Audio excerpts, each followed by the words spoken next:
बस्ती की सुनसान गली में एक बेरौनक सी पुराने मकान के बाहर आकर रुकती है।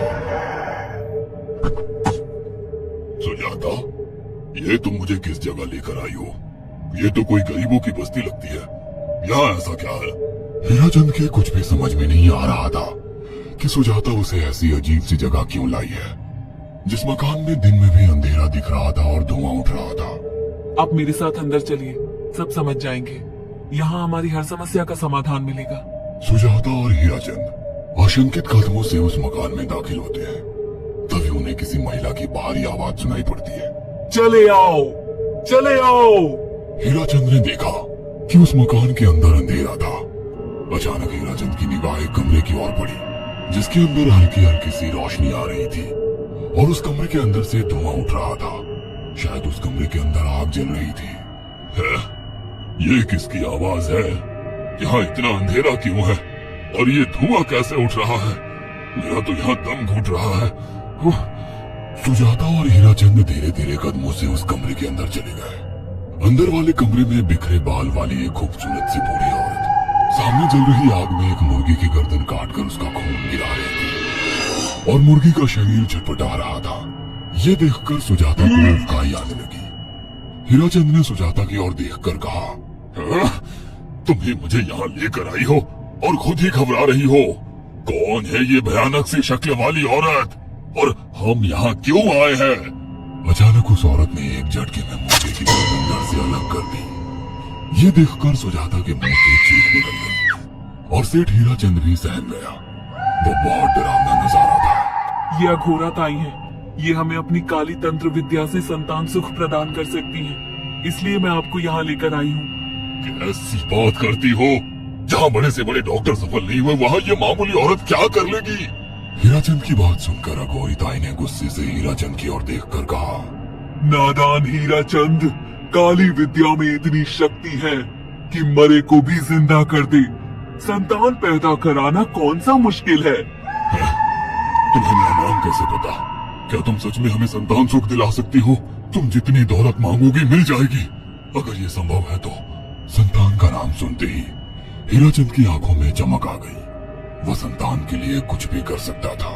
तुम लोगों को मुझे एक नवजात शिशु लाकर देना होगा। मैं उस शिशु की बलि चढ़ा दूंगी और फिर वही शिशु तुम्हारे घर में फिर से जन्म लेगा।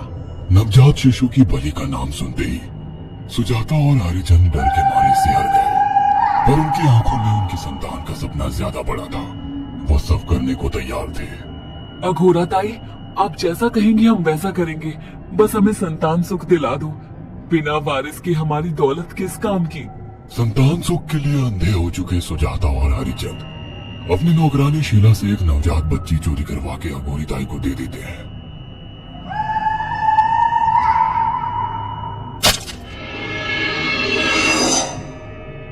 उस शिशु की बलि से सुजाता गर्भवती हो जाती है। देखा आपने अघोरा की तंत्र शक्ति? मुझे उस पर पूरा भरोसा था। चलो चलकर उन्हें धन्यवाद कहते हैं। हीराचंद और सुजाता अघोरा ताई के पास पहुंचते हैं। वो दोनों बहुत खुश थे और अघोरा पर उन्हें अंधविश्वास हो गया था। अघोरा ताई, आप महान तंत्रिका है। आपने वो चमत्कार कर दिखाया जो बड़े बड़े डॉक्टर नहीं कर सके। ये काली विद्या है बेटा। अगर तुम दोनों चाहो तो मैं इस विद्या से तुम दोनों को हमेशा के लिए जवान बना सकती हूँ। क्या सच में ऐसा संभव है? हाँ बिल्कुल, पर इसके लिए तुम्हें जवान लड़के और लड़कियों की बलि चढ़ानी होगी। तुम उन्हें यहाँ तक लाओ, बाकी मैं देख लूंगी। जवान रहने की लालच में अंधे सुजाता और हरिचंद एक अनाथ आश्रमों से हर रोज एक लड़की या लड़के को गोद लेने के बहाने अघोरी के पास बलि चढ़ाने ले जाने लगे। और एक दिन अघोरी ताई ने हीराचंद और सुजाता से इंसानी मांस खाने को कहा। पूरी तरह से इंसान से हैवान बन चुके अब वो दोनों इंसानी मांस खाने के लिए तैयार भी हो गए। ये गर्म खून और मांस खाकर तुम लोगों की उम्र भी बढ़ जाएगी। खाओ इसे। हाँ, सच में ये इंसानी मांस बड़ा स्वादिष्ट है।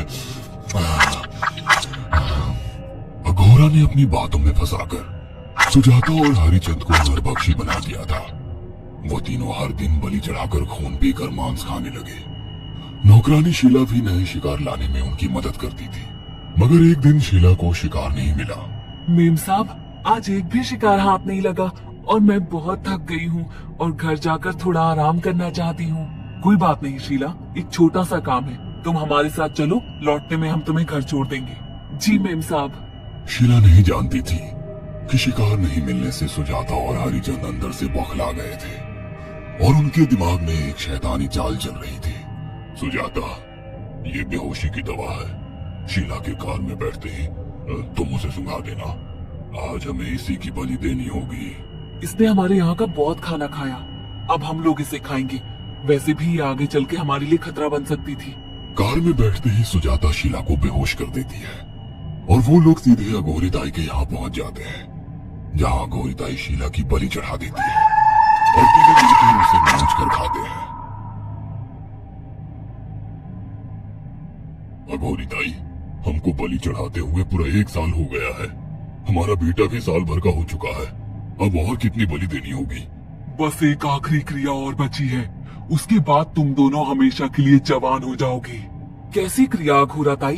3 दिन बाद सूर्य ग्रहण है, हमें पास के घने जंगल में एक विशेष क्रिया करनी होगी, उसके बाद तुम लोग कभी बूढ़े नहीं होगे। कितना अच्छा होगा, हम हमेशा जवान रहेंगे और सालों साल तक अपनी दौलत से ऐश करेंगे। हाँ, सच कहा, अघोरा ताई ने हमारे हर सपने पूरे कर दिए। 3 दिन बाद बंगाल के बियाबान जंगल में कोहरे और ओस से भीगे पेड़ों के बीच एक घने बरगद की बेलों पर कटे इंसानी सिर लटक रहे थे, जिसमें से खून टपक रहा था। काले जादू का सामान भी रखा था। कितनी भयानक जगह है ये, हर तरफ कटे हुए सर लटक रहे हैं। थोड़ी देर में सब समझ जाओगे, बैठ जाओ और मेरे साथ ये मंत्र दोहराओ। अघोरा, ये किन लोगों की कटी हुई गर्दनें हैं, आप यहाँ क्या करने वाली हो? हीराचंद की बात सुनकर अघोरा जोर जोर से हंसने लगी और उसने एक शैतानी हंसी हंसते हुए हीराचंद की ओर देखकर कहा, तुम जैसे ही लोगों ने अपनी इच्छाओं को पूरा करने के लिए इन लोगों की बलि चढ़वाई है और फायदा उठाया है, अब तुम दोनों आंखें बंद करके यहाँ बैठ जाओ और मेरे साथ मंत्रों को दोहराते जाओ। अघोरा ने सुजाता और हरिचंद को वशीकरण मंत्र और काले जादू के इस्तेमाल से सम्मोहित कर दिया और देखते ही देखते वो भयानक डायन में बदल गई और चीखती हुई बोली, अब मैं तुम दोनों की बलि चढ़ाकर अमर हो जाऊंगी, क्योंकि तुम लोगों ने 100 लोगों की बलि का खून पिया है। देखते ही देखते उस डायन ने फरसे से एक एक करके सुजाता और हरिचंद की गर्दन काटकर जल रही आग में बलि चढ़ा दी और उनका गर्म खून पीने लगी। जब तक तुम जैसे मूर्ख और लालची लोग अपने फायदे के लिए दूसरों को मेरे पास लाते रहेंगे, मैं उनका फायदा उठाकर ऐसे ही उनकी बलि चढ़ाती रहूंगी। दरअसल अघोरा एक डायन थी और अपना स्वार्थ पूरा करने के लिए उसने हीराचंद और सुजाता की लालच का फायदा उठाकर उनकी भी बलि चढ़ा दी। बुरे काम का बुरा ही नतीजा मिलता है। अगर आपको हमारी ये कहानी पसंद आई हो तो इसे लाइक और शेयर करना ना भूलें। साथ ही ऐसी और नई कहानियों के अपडेट्स पाने के लिए हमारे चैनल अक्षु टीवी को जरूर सब्सक्राइब करें।